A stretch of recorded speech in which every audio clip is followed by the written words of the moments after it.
Pak na pak, Janine, palaban at hindi nagpakabog kay Kim Chu. Sino ang bet nyo?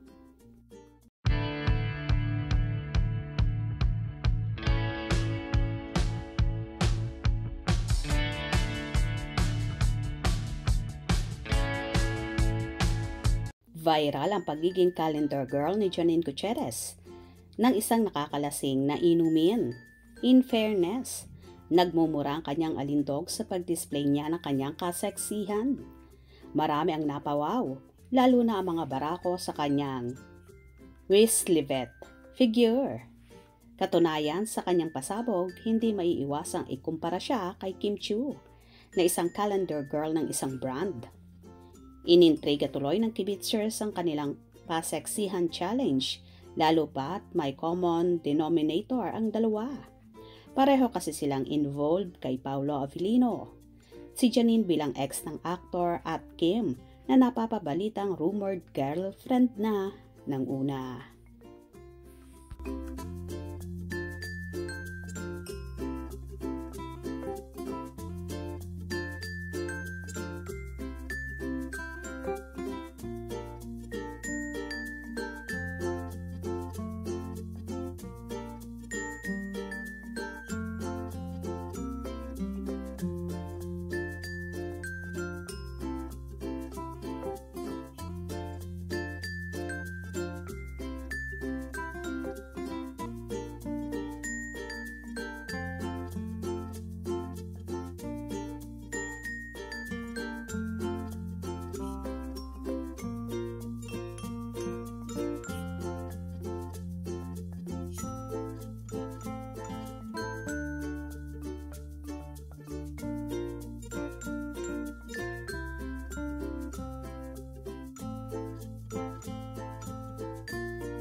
Ito naman ang hirit ng kibitzers sa pagkukumpara kina Janine at Kim.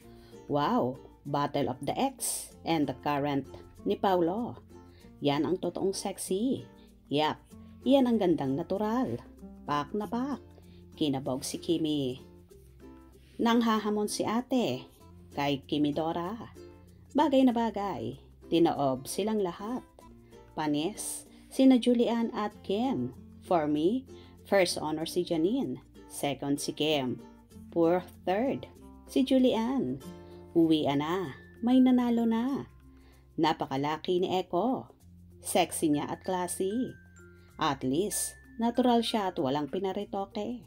She's oozing with sex appeal. At dahil nga sa mga pasabog at pagiging calendar girl ni Janine, kaya naman hindi na naman maiwasan ng mga netizens na pagkumparahin si Janine at Kim, lalo pat si Janine din at Kim ay calendar girl ng iba't ibang nakakalasing na inumin. Kung nagustuhan nyo ang video na ito, comment down below.